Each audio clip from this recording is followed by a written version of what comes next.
대림절 두 번째 주일에 주시는 하나님의 말씀은 마가복음 12장 18절부터 27절까지의 말씀입니다.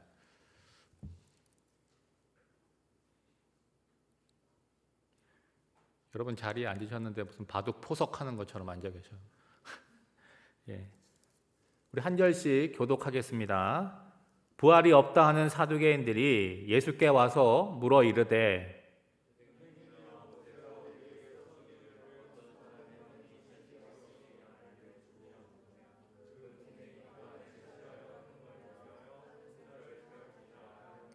칠형제가 있었는데 마지니가 아내를 취하였다가 상속자가 없이 죽고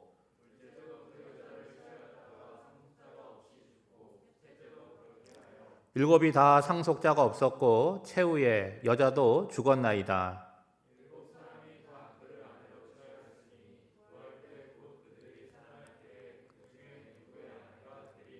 예수께서 이르시되 너희가 성경도 하나님의 능력도 알지 못함으로 오해함이 아니냐.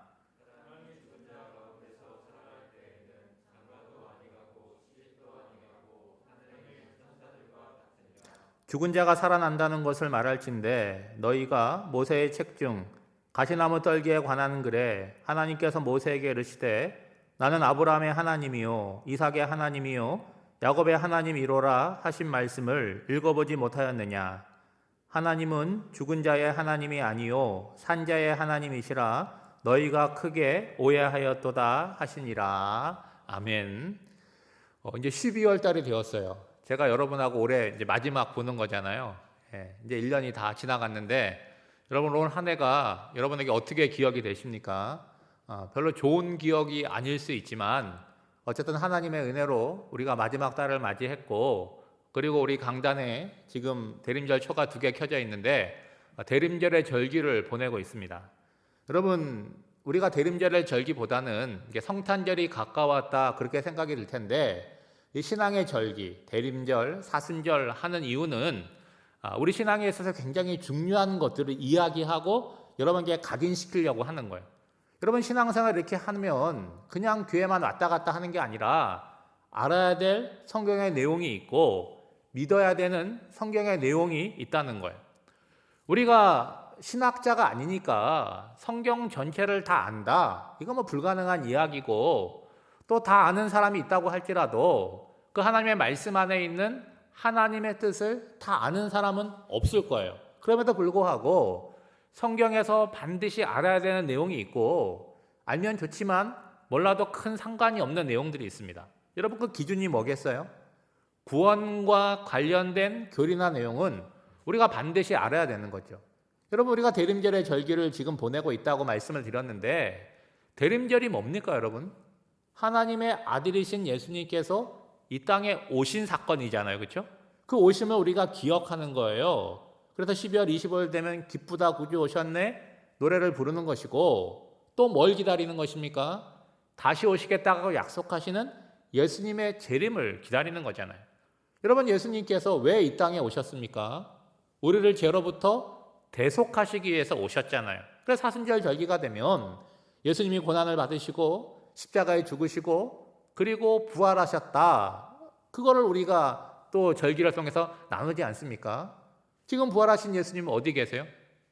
승천하셔서 우리가 장차 가게 될 하나님 나라의 처소, 천국이라고 우리가 부르죠. 그 처소를 예비하고 계시잖아요. 제가 지금 말씀드리는 내용이 뭐예요? 우리가 반드시 기억해야 될 성경의 내용이라는 거예요. 근데 여러분 알고 있잖아요. 여러분 교회를 다니셨으니까 이런 이야기를 난 처음 듣는데 그런 사람이 없잖아요. 또 그 얘기라고 얘기할 만큼 자주 들었던 얘기예요. 근데 알고 있으면 끝나는 것이 아니라 이 내용을 어떻게 해야 돼요? 믿어야 된다는 거예요. 여러분이 잘 알고 있는 복음의 핵심인 요한복음 3장 16절 말씀을 여러분 기억하실 거예요. 여러분 다 암송하시잖아요. 하나님이 세상을 이처럼 사랑하사 독생자를 주셨으니 이게 복음의 핵심적인 내용이에요. 이걸 어떻게 하느냐? 그를 믿는 자마다 아는 자가 아니에요. 믿는 자마다 어떤 결과를 갖고 온다는 거예요? 멸망하지 않고 영생을 얻게 된다라고 얘기하는 거죠. 그러니까 예수를 아는 거 중요하죠. 모르면 안 되잖아요. 그러니까 믿기 이전에 뭐가 있는 거예요? 아는 단계가 있는데 거기에 머무르면 되는 것이 아니라 한 걸음 더 나가서 예수를 알고 믿는 자가 되어야 된다는 거예요. 여러분 신앙생활 꽤 오래 했잖아요. 여러분도 청년이긴 하지만 성경 내용을 얼마나 알고 있느냐 이거 굉장히 중요한 건데 여러분 모르면 이단이나 그런 것에 당할 수밖에 없어요. 오늘 본문 말씀은 부활에 대한 이야기를 합니다. 여러분 부활에 대한 지식이 있잖아요. 그런데 오늘 예수님께서 새롭게 하시는 말씀이 있어요. 오늘 말씀을 잘 듣는다는 것은 부활이라고 하는 것 그리고 천국이라고 하는 것은 어떤 곳인지를 여러분이 고개를 끄덕끄덕하고 이해할 수 있다면 말씀을 잘 듣는 것이겠죠. 오늘 본문 말씀은 두 부분으로 나눌 수가 있습니다. 하나는 사두개인들이 예수님께 질문하는 부분이고 또 한 부분은 예수님께서 그 질문에 대답하시는 부분이에요. 그러니까 질문이 한 부분, 대답이 한 부분인데 여러분 18절 말씀을 보시면 이제 질문하는 사람이 누군지가 나오는데 부활이 없다 하는 사두개인들이 예수님께 와서 물어 이르되 사두개인이라고 하는 이름이 등장하잖아요. 여러분 누군지 알아요? 사두개인이? 제가 설명해 드릴게 잘 들어보세요. 이 사두개인이라고 하는 이름은요 다윗을 알고 여러분 솔로몬을 아실 거예요. 그 시대를 살았던 대제사장 사독이라는 사람이 있습니다. 사독의 이름에서 유래해서 사두개인이에요.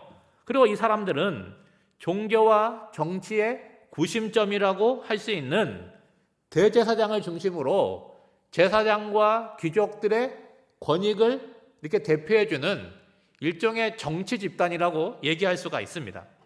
이들이 중요하게 여기는 것은 오늘의 현실을 어떻게 살아가느냐 이게 제일 중요했어요. 그러니까 현실주의자예요. 오늘 성경에 나오고 있듯이 이들은 뭘 믿지 않아요? 부활을 믿지 않습니다. 사람의 육신이 죽으면 영도 죽는다고 생각을 했어요. 그러니까 현실을 철저하게 믿는 물질주의자, 여러분 유물론자라고 들어봤습니까? 그런 사람들이기 때문에 천국, 내세 그런 거 믿지 않아요. 그러니까 바리새인하고는 상반된 사람들이죠. 바리새인들이 숫자가 훨씬 많았지만 어떤 정치적인 영향력은 사두개인들이 훨씬 컸던 거죠. 여러분 사도행전 23장을 보면 사도 바울이 전도여행을 마치고 예루살렘에 왔다가 이게 붙잡히게 됩니다. 그래서 공회 앞에서 자신을 변론하게 되는데 그 공회원들 가운데 일부는 바리새인이고 일부는 사두개인이라는 걸 알고 사도 바울이 뭐라고 얘기하냐면 나도 바리새인이다. 근데 지금 부활의 문제로 인해서 내가 어려움을 겪고 있다라고 얘기를 하니까 어떻게 되겠어요? 그 공회원들이 이제 사두개인하고 바리새인하고 쫙 갈라져 가지고 서로 다투게 되는 거예요. 그 말씀을 보면 이 사두개인들이 어떤 사람인지가 설명에 나오는데 사도행전 23장 8절에 보면 이는 사두개인들은 부활도 없고 천사도 없고 영도 없다 하고 바리새인들은 다 있다 함이라. 그러니까 이들이 살아가는 삶의 내용이 얼마나 다를까 하는 것을 한번 생각해 봐야 돼요. 오늘 본문을 기록하고 있는 마가가 사두개인들을 소개하면서 부활이 없다 하는 자들이라고 하는 것은 사두개인들의 아주 대표적인 특징이라고 얘기할 수 있습니다. 그런데 오늘 본문을 보면 재미있는 건 뭐예요? 부활이 없다고 하면서 예수님께 부활에 관한 질문을 던지고 있다는 거예요. 여러분 그 질문의 내용이 오늘 보면 20절에서 23절에 나오고 있습니다. 제가 한번 읽어볼게요. 칠형제가 있었는데 마지가 아내를 취하였다가 상속자가 없이 죽고 둘째도 그 여자를 취하였다가 상속자가 없이 죽고 셋째도 그렇게 하여 일곱이 다 상속자가 없었고 최후에 여자도 죽었나이다. 일곱 사람이 다 그를 아내로 취하였으니 부활 때 곧 그들이 살아날 때에 그 중에 누구의 아내가 되리이까. 지금 사두개인들이 예로 든 이 내용은 현실에서는 일어날 가능성이 있어요, 없어요? 거의 없는 일, 99.9% 없는 이야기입니다. 만약에 그런 일이 있다라고 한다면 어떻겠어요? 요즘 말하면 무슨 토픽, 뉴스 같은 데 나오겠죠. 이런 희한한 일이 있다라고 나오겠지만 그럴 일이 없다는 거예요. 근데 초점은 거기에 있는 것이 아니라 지금 사두개인들은 부활이 없다고 하는 사람들이잖아요. 그렇죠? 근데 만약에 부활이 있다면 얼마나 복잡한 일이 생기겠느냐, 애매한 일이 생기겠느냐, 지금 그 얘기를 하고 있는 거죠. 그러니까 직접적으로 얘기하지는 않지만 하나의 사례를 들면서 예수님에게 부활은 있을 리가 없어요. 있으면 이런 문제가 있지 않습니까? 라고 이야기하고 있는 거죠. 여러분 한번 생각해 보세요. 한 여자가 있고 그 여자가 이 땅에 살 때 남편이 7형제가 있었어요. 이건 제가 좀 이따 설명해 드릴게요. 근데 부활을 해가지고 같은 장소에 함께 살았던 7명의 형제와 이 여자가 한 장소에 있다고 생각해 보세요. 와, 그거 진땀 나는 상황 아니겠어요? 그렇죠? 지금 사두개인들이 이런 이야기를 하는 근거가 있습니다. 이것은 그들이 성경을 다 믿는 것이 아니라 성문화되어 있는, 그러니까 글로 기록되어 있는 모세 오경만을 사두개인들은 그 권위를 인정했는데 거기에 나오는 이야기예요. 여러분 19절에 보면 모세가 우리에게 써주기를, 이게 뭐예요? 율법을 이야기하는 것인데 신명기 25장에 나오는 수온법을 이야기하는 거예요. 여기서 수라고 하는 거는 형수를 가리킬 때 그 숫자인데 우리 예전에 여러분 국사 공부해 보면 형수를 치수하는 제도가 있잖아요. 그 얘기를 하는 것입니다. 신명기 25장 5절 6절에 나오는 말씀인데 형제들이 함께 사는데 그 중 하나가 죽고 아들이 없거든 그 죽은 자의 아내는 나가서 타인에게 시집가지 말 것이요 그의 남편의 형제가 그에게로 들어가서 그를 맞이하여 아내로 삼아 그의 남편의 형제된 의무를 그에게 다 행할 것이요 그 여인이 낳은 첫 아들이 그 죽은 형제의 이름을 잊게 하여 그 이름이 이스라엘 중에서 끊어지지 않게 할 것이니라. 여러분 오늘 우리 시대에는 이런 것들이 불필요하잖아요. 혹시 이런 법이 있다면 어떻겠어요? 여성단체에서 이거 헌법 소원 내고 이거 문제가 많은, 도덕적으로도 문제가 있는 그런 법이지 않겠습니까? 그런데 신명기 당시의 관점으로 보거나 지금 여러분은 청년이기 때문에 잘 모르겠지만 목사님이 훨씬 어렸을 때 옛날에 보면 여자들의 인권이 지금처럼 높지 않았을 때는요 시집을 가게 되면 시집살이를 하잖아요. 시집사람이 되는 거예요. 그리고 언제까지 시집사람이 되느냐? 죽어서도 시집사람이에요. 너는 죽어서도 시집의 귀신이 돼야 된다. 그런 적이 있었다는 거예요. 이스라엘 공동체는요 하나님을 믿는 공동체이고 혈연 중심의 공동체예요. 그리고 여러분 모세오경을 보시면 출애굽한 이스라엘 백성들에게 하나님께서는 지파별로 가문별로 땅을 나누어 줬잖아요. 가나안 땅을. 그 땅은 기업이 되어서 자기 자손에게 이렇게 물려지게 되는 거예요. 혹시 빚을 져가지고 그 땅을 빼앗긴다고 해도 희년이 되면 원래 주인에게 다 돌아가게 되어 있습니다. 그게 이제 이스라엘 사람들이 살아가는 하나님의 법칙이에요. 이러한 상황에서 어떤 여자가 결혼을 했는데 남편을 잃었어요. 그러면 생계 대책이 없잖아. 이 여자 어떻게 할 겁니까? 게다가 아들을 낳지 않았어요. 상속자가 없어요. 그러면은 그 기업은 누가 물려받게 되느냐? 그 문제가 생기게 되는 거죠. 그 질문에 대해서 율법은 뭐라고 얘기하는 거예요? 수원법이 해결책이다. 지금 내놓고 있는 거죠. 그러니까 형이 자식을 낳지 못하고 죽게 되면 그 여자는 딴 데 가지 않고 그리고 그 형의 동생도 딴 사람에게 장가가는 것이 아니라 형수와 결혼을 하는 거예요. 그래서 여기서 태어난 아들은 내 아들이 되는 것이 아니라 죽은 형의 아들이 되는 거예요. 그러면은 아버지의 기업을 그 내가 낳은 아들, 내 아들이 아니고 형의 아들이 이제 재산을 상속받게 되는 거죠. 이 제도를 통해서 두 가지 장점이 있잖아요. 하나는 뭐예요? 남편을 잃은 여자를 사회가 공동체가 보호할 수 있고 또 하나는 뭐예요? 이스라엘 공동체의 기업이 흐트러지지 않고 계속해서 후손에게 물려줄 수 있도록 제도화한 거예요.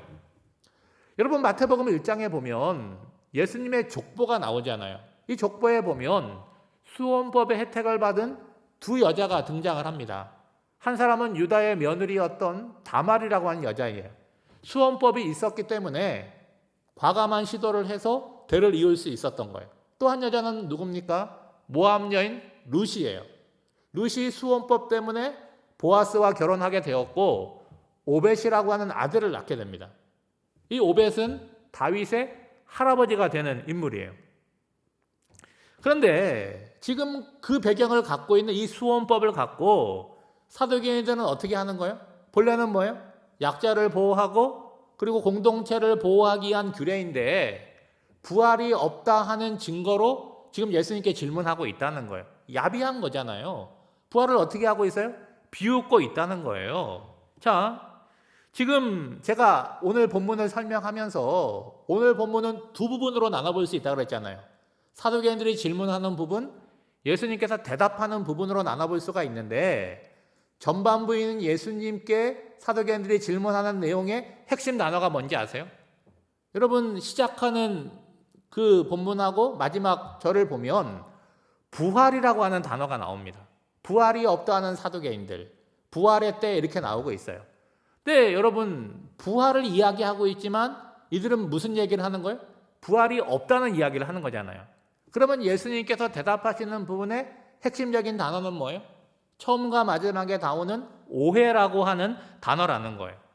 부활을 믿지 않아요. 오히려 부활을 지금 비웃고 있는 사두개인들을 향해서 예수님은 이렇게 말씀을 하시죠. 24절 말씀입니다. 너희가 성경도 하나님의 능력도 알지 못함으로 오해함이 아니냐라고 묻는 거예요. 여러분 뭔가를 안다라고 생각하는 것과 실제로 알고 있는 것과는 다른 거예요. 그렇지 않습니까? 나 컴퓨터 되게 잘해 라고 하는데 막상 해보면 지가 잘하는 거는 게임밖에 없어. 딴 거는 잘 몰라. 실제로는 잘 모르는 거예요. 어느 부분만 아는 거죠. 그게 뭐예요? 그게 무지한 거예요. 근데 내가 알고 있는데 그 알고 있는 것을 가만히 살펴보니까 잘못 알고 있어요. 그러면 아는 게 아니잖아요. 그것이 바로 오해하고 있다는 거예요. 그러니까 지금 사두개인들의 질문에 대한 예수님의 진단이 뭐예요? 너희들 성경을 모른다. 하나님의 능력도 모른다. 그러니까 이상한 소리 하고 있는 것이고 오해하고 있는 것이다. 그렇게 말하고 있죠. 여러분 사두개인들은요. 이스라엘 나라의 지도자들입니다. 귀족이고 부자들이에요. 비록 모세 오경이지만 그들은 나름대로 성경을 잘 알고 있다라고 생각을 해요. 그런데 거기에 뭐가 안 나오는 거예요? 부활이라는 단어가 나오지 않으니까 그들은 없다라고 이야기를 하는 거예요. 그러면 이들이 뭘 모르고 있고 뭘 오해하고 있습니까? 여러분 25절 말씀을 보세요. 사람이 죽은 자 가운데서 살아날 때에는 장가도 아니가고 시집도 아니가고 하늘에 있는 천사들과 같으니라. 부활이 있다는 것을 모르고 있잖아요. 천사가 있다는 것도 모르고 있어요. 더 정확히 말하면 자기들이 권위를 부여하고 있는 모세 오경에 천사 얘기가 없고 그리고 부활 얘기가 없으니까 본인들은 없다라고 주장을 하고 있어요. 근데 더 나쁜 건 뭐예요? 없다 그러면 끝나야 되는데 마치 있는 것처럼 믿고 있는 것처럼 예수님께 질문하면서 예수님과 부활을 기만하고 있다는 거죠. 여러분 우리는 부활의 이야기를 듣고 천국과 지옥에 대한 이야기를 듣기도 하고 생각도 하지만 세상의 대부분의 사람들은 거기에 별로 관심이 없어요. 부활이 있든 말든 천국이 있든 말든 관심 없이 오늘을 바쁘게 살아가요. 그렇다고 할지라도 무슨 생각을 하는 거예요? 죽음에 대한 생각을 한다는 거예요. 그리고 죽음 이후의 것도 생각을 해보게 되는 거죠. 여러분 이 땅을 살아가는 사람들이 천국을 생각하고 죽음을 생각할 때에 무엇을 기준으로 생각하겠습니까? 이 땅의 삶을 기준으로 생각을 하는 거예요. 여러분 그런 얘기 들어보셨습니까? 여러분이 밖에 되게 추워요. 겨울이니까. 추울 때 오돌오돌 떨다가 이렇게 따뜻한 곳에 딱 들어오거나 예배당에 들어오거나 따뜻한 카페에 들어가면 뭐라 그래요? 어떤 친구들은 와 여기가 천국이네 이런 얘기 하잖아요. 그렇죠? 그리고 뭐가 좀 힘들고 괴로운 뭐예요? 아우 사는 게 지옥 같아 이런 얘기를 하잖아요. 그러니까 우리가 천국이라는 개념이 있고 지옥이라는 개념을 신앙생활하는 사람만 갖고 있는 것이 아니라 세상 사람들이 다 갖고 있어요. 근데 잘 알아요? 몰라요? 잘 몰라요. 그러니까 지옥과 천국을 이해하는 수준이 굉장히 낮은 거예요. 그래서 조그마한 거 갖고도 천국 같다고 얘기하고 조그마한 거 갖고도 지옥 같다라는 이야기를 하는 거죠. 근데 지금 예수님은 부활의 때에 일어나는 일은 이 세상에서 살아가는 삶의 방식과 전혀 다른 방식, 다른 차원이라고 말씀을 하는 거죠. 여러분, 지금 사두개인들의 질문에 따르면 부활 이후의 삶이 이 세상의 삶의 기반과 동일하다는 전제에서 질문을 하는 거예요. 그러니까 무슨 얘기하는 거예요? 현세에서도 이렇게 문제가 많은데 그와 똑같은 일들이 부활 때에 다 살아나서 일어나게 되면 보통 문제가 아니라고 지금 이야기를 하는 것이고, 그 많은 문제 가운데 특별히 한 가지, 결혼을 콕 집어서 지금 얘기를 하는 거예요. 어떻게 얘기를 하고요? 현실에서 일어날 수 없는 상황을 전제로 이야기하고 있다는 거예요. 그런데 예수님은 뭐라고 대답을 하십니까? 부활한 이후에는 뭐 하지 않는다고요? 결혼하지 않는다라는 이야기를 하는 거예요. 왜냐하면 부활한 사람들의 존재 방식은 이 땅 같지가 않고, 설명하자면 하늘에 있는 천사들과 같이 그런 존재가 된다라고 이야기를 하는 거죠. 여러분, 결혼한 사람들은 가끔 그런 질문을 받잖아요. 여러분 들어보셨을 거예요. 다시 태어나신다면 지금 남편과 지금 아내와 결혼하겠습니까? 이런 질문을 던져요. 예? 그러면 똑똑하고 지혜로운 사람들은 뭐라고 대답하냐면 또 결혼한다 그래요. 왜 그러죠? 다시 태어날지 안 태어날지 모르지만 어쨌든 배우자가 옆에 있으니까 그 사람 좋으라고 얘기를 하는 거예요. 근데 좀 미련한 사람들은요, 고민합니다. 이거 다시 결혼을 해야 되나? 더 용감한 사람들은 뭐라 그래요? 자기는 절대로 결혼을 안 한다 그래요. 그러니까 별거 아닌 질문에 어때요? 관계가 멀어지게 되는 거예요. 여러분, 결혼 생활이라고 하는 게 앞으로 여러분 결혼하고 살아가시겠지만 단순하지가 않아요. 복잡한 부분들이 많이 있습니다.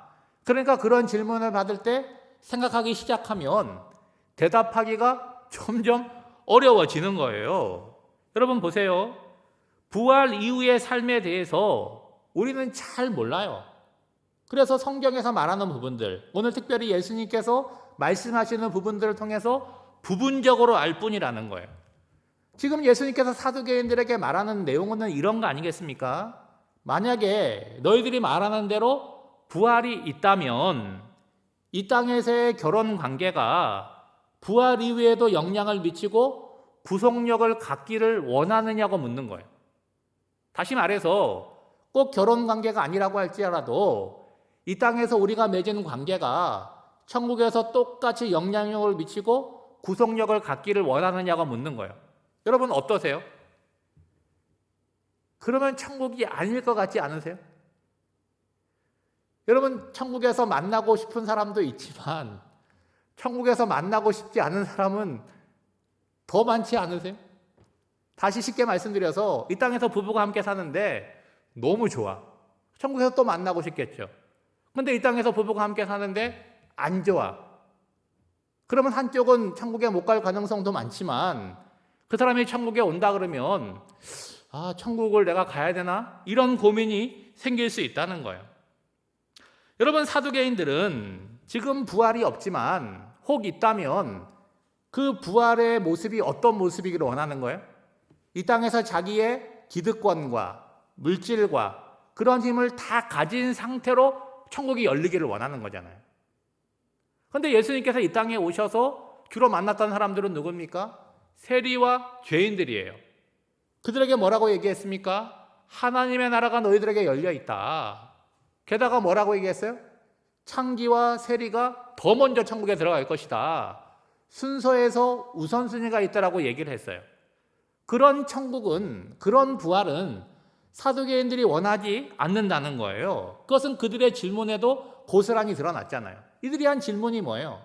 부활이 있다면 이 여자와 함께 산 7명의 남자가 있는데 누가 이 여자의 주인이고 이 여자를 소유하겠느냐? 그런 질문을 하고 있는 거예요. 여러분, 만약에 부활의 세계가 그런 세계라면 부활 별로 안 좋다, 그런 천국은 별로 좋지 않다라고 말하는 사람들이 많이 있을 거예요. 여러분, 결혼이라고 하는 이 제도는 하나님이 만드셨지만 뭐를 전제로 만든 거예요? 죽음이 있다는 것을 전제로 결혼이 있는 거예요. 여러분, 남의 결혼식 많이 가보셨죠? 그래서 혼인 서약을 할 때 뭐라고 서약을 합니까? 그대의 생명이 닿을 때까지, 죽음이 두 사람을 갈라놓을 때까지, 문학적으로 표현하면 어때요? 검은 머리가 팥불이 될 때까지 죽기 직전까지만 결혼 생활이 되는 것이지 한쪽이 죽으면 결혼 생활이 끝나는 거예요. 여러분, 하나님은요, 인간의 생명을 유한하게 하셨습니다. 그러니까 여러분 아직 젊지만 나중에 나이가 많이 들고 때가 되면 어때요? 저도 죽고 여러분도 죽게 될 거예요. 그런데 죽음으로 끝나는 것이 아니라 하나님이 어떻게 대책을 마련해 놓으신 거예요? 결혼을 통해서 가정을 이루는 거예요. 그래서 여러분, 결혼을 통해서 애를 낳으면 어떤 애가 나옵니까? 나랑 닮거나 내 배우자랑 닮은 아이가 태어나는 거예요. 그러니까 나는 죽지만 나의 존재가 내 자녀를 통해서 이 땅에 남아있게 된다는 거예요. 그런데 이스라엘 공동체에서 어떤 문제가 생겼다는 거예요? 결혼을 했지만 자녀를 낳지 못하고 죽는 일이 생겼다는 거예요. 그러니까 이 하나님이 말씀하시는 수혼법이라고 하는 것은 뭐냐? 한 가족의 구성원들이 직면한 죽음의 문제를 해결하기 위해서 하나님이 제시한, 모세를 통해서 제시한 그런 법이라고 하는 거죠. 근데 여러분, 부활이라고 하는 게 뭐냐라고 하는 거죠. 사두개인들이 표현하는 바에 의하면 부활의 때는 어떻습니까? 죽은 자가 다시 살아나는 거잖아요. 그게 부활이잖아요. 예수님께서 공생애를 사시면서 죽은 자를 살려내신 경우가 있어요. 죽은 나사로가 살아났죠. 나인성 과부의 아들이 살아났습니다. 회당장 야이로의 딸이 살아났어요. 근데 그런 경우는 부활이라고 얘기하지 않아요. 소생했다라는 얘기를 하는 거죠. 왜냐하면 다시 죽을 것이기 때문에 그러는 것입니다. 예수님만이 부활의 첫 열매가 되셨고 이제 우리에게 주어지는 부활은 어떻습니까? 영원한 생명을 누리는 거예요. 우리가 이 다음에 부활하게 되면 다시 죽는 일이 없다는 거예요. 그렇다면 부활 후에는 죽음을 전제로 하는 결혼은 필요가 없다는 거예요. 그러니까 부활 후에는 장가가는 일도 없고 시집가는 일도 없고 뭐와 같다는 거예요? 하늘의 천사와 같다. 어느 누구에게도 구속을 받지 않고 하나님과 함께 살아간다. 그 가장 큰 줄거리를 이야기하고 있는 거죠. 지금 예수님께서 이 대답을 하시는 것은 어떤 근거가 있습니까? 지금 사두개인들은 모세 오경을 근거로 이 질문을 던지잖아요. 예수님도 그들이 권위를 부여하고 있는 모세 오경을 근거로 이 대답을 하시는 거예요. 여러분, 오늘 본문 26절 말씀을 보시기 바랍니다. 죽은 자가 살아난다는 것을 말할진대 부활을 이야기하는 거죠. 너희가 모세의 책 중 가시나무 떨기에 관한 글에 하나님께서 모세에게 이르시되 나는 아브라함의 하나님이요 이삭의 하나님이요 야곱의 하나님이로라 하신 말씀을 읽어보지 못하였느냐. 앞서서는 뭐라고 얘기했어요? 너희들 성경도 모른다. 너희들 하나님의 능력도 모른다. 그래서 오해한다고 얘기했는데 지금 후반부에서는 뭐라고 얘기합니까? 너희들 겨우 모세 오경만 인정하지 않냐. 여러분, 모세 오경이 뭐죠? 창세기, 출애굽기, 레위기, 민수기, 신명기 5권의 책이 모세 오경인데 그것마저도 너희들 제대로 읽어보지도 않고 깨닫지도 못하고 있다. 지금 그 얘기를 하는 거죠. 예수님이 인용하신 이 말씀은요, 출애굽기 3장에 나오는 말씀입니다. 어떤 배경이냐면 모세가 하나님을 처음 만나는 장면이에요. 불타는 떨기나무 앞에서 모세가 하나님을 처음 만나는데 모세는 하나님이 누군지 모르잖아요. 누구십니까? 그랬더니 하나님이 자기를 소개하는 거예요. 나는 아브라함의 하나님이요 이삭의 하나님이요 야곱의 하나님이다 라고 얘기하는 거예요. 이 시제가 과거가 아니라 현재로 기록되어 있습니다. 여러분, 모세를 만나는 그 순간 아브라함과 이삭과 야곱은 어디 있어요? 없어요. 다 죽어서 썩어서 없어졌어요. 그러면 모세라는 존재는 하늘에서 뚝 떨어진 존재입니까? 모세의 족보를 따져보면 자꾸 올라가다 보면 누가 나오겠어요? 야곱이 나오겠죠. 그 외에는 이삭이 나오겠죠. 그 외에는 아브라함이 나오겠죠. 여러분, 저와 여러분과 같은 인간은요, 시간의 한계 속에서 살아가는 거예요. 그래서 시간의 한계에 부딪히게 되면 어떻게 되는 거예요? 그게 죽음인 거예요. 그런데 우리 하나님은 시간의 한계에 갇혀있지 않고 시간을 초월해서 살아가시잖아요. 따라서 지금 예수님께서 예로 들고 있는 모세를 만나신 하나님의 자기 계시를 예로 드는 이유가 뭐냐? 인용한 것은 뭐냐? 아브라함과 이삭과 야곱이 지금 살아있다는 얘기를 하는 거잖아요. 여러분, 세상에서는 그 존재가 다 썩어서 흙으로 돌아갔지만 그 영혼이 하나님의 나라에 살아있다는 거예요. 그리고 때가 되면 예수님께서 이 땅에서 재림할 때가 되면 새로운 몸으로 그들이 부활하게 될 것이다. 지금 그 얘기를 하는 거죠. 여러분, 신약 성경의 히브리서를 보면요, 히브리서 11장에 보면 믿음장이라고 부르는데 믿음의 조상들, 믿음의 선조들이 쭉 나옵니다. 아브라함은 믿음으로, 이삭은 믿음으로 쭉 나와요. 굉장히 길게 나오고 있습니다. 믿음의 사람들이 쭉 나오고 있어요. 그리고 이제 11장이 끝나고 12장이 시작되면서 나오는 말씀이 뭐냐? 이러므로 우리에게 구름같이 둘러싼 허다한 증인들이 있으니, 이 증인들이 어디에 있습니까? 하늘나라에 있는 거잖아요. 이 증인들은 누구예요? 히브리서 11장에 나와 있는 믿음의 선진들, 믿음의 조상들이라고 하는 거예요. 저는 목회자이기 때문에 우리 성도들이 예수를 믿고 죽게 되면 장례를 치르게 되잖아요. 여러분, 장례식에 가보셨습니까? 기독교 예식으로 장례식에 가면 뭐 해요? 세상 사람들이 노래를 부른다. 우리 노래 불러요. 장례식에 가가지고 찬송가를 부르는 거예요. 천국에서 만나보자. 며칠 후 요단강 건너가 만나리. 그 찬송을 부르는 거예요. 그리고 사랑하는 아내를, 사랑하는 부모님을, 때로는 사랑하는 자녀를 잃은 그 유가족들에게 손을 붙잡고 얘기하는 거예요. 우리가 다시 천국에서 만나게 될 것입니다. 그것이 그들에게 위로가 되는 거죠. 여러분, 그 소망의 근거가 어디에 있어요? 성경이 그것을 약속하고 있다는 거예요. 오늘 예수님의 말씀에 의하면 우리가 성경을 알고 있고 하나님의 능력을 알고 있기 때문에 그 부활을 알고 있고 부활을 믿고 있는 거예요. 그래서 예수님께서 지금 27절에서 말씀하시잖아요. 하나님은 죽은 자의 하나님이 아니다. 산 자의 하나님이시라. 그거 몰라서 너희들이 대단히 크게 오해하고 있구나라고 얘기를 하는 거죠. 여러분, 예수님의 탄생을 기다리는 대림절에 제가 지금 부활 이야기를 하고 있어요. 여러분, 부활을 다 이해하고 부활이 뭔지 얘기할 수 있습니까? 우리는 몰라요. 모르기 때문에 부활을 어떻게 하는 거예요? 믿고 있는 거예요. 여러분, 하늘을 날아다니는 나비가 있잖아요. 노란 나비 보면 어때요? 예쁘잖아요. 그렇죠? 그 나비가 나비 되기 전에 뭔지 아세요, 여러분? 송충이와 같은 애벌레예요, 여러분. 그 모습을 보면 어때요? 야, 귀엽다. 그런 사람 없어요. 아주 징그러워 죽으려고 그러잖아요. 막 비명을 지릅니다. 근데 그 나비를 보면서 애벌레를 떠올리는 사람이 없고 애벌레를 보면서 나비를 떠올리는 사람이 없어요. 신비로운 거라는 거예요. 이 땅에서 벌어지는 모든 일들 가운데 신비로운 일이 너무나 많이 있어요. 부활 역시도 그런 신비에 속해 있다는 거예요. 사도 바울이 부활장으로 알려진 고린도전서 15장에서 이렇게 선포를 합니다. 들어보세요. 보라, 내가 너희에게 비밀을 말하노니 우리가 다 잠잘 것이 아니요 마지막 나팔에 순식간에 호련히 다 변화되리니 나팔 소리가 나매 죽은 자들이 썩지 아니할 것으로 다시 살아나고 우리도 변화되리라. 이 썩을 것이 반드시 썩지 아니할 것을 입겠고 이 죽을 것이 죽지 아니함을 입으리로다. 부활이 없다라고 주장하는 사람이 있지만 성경은 뭐라고 얘기하는 거예요? 부활은 반드시 있다.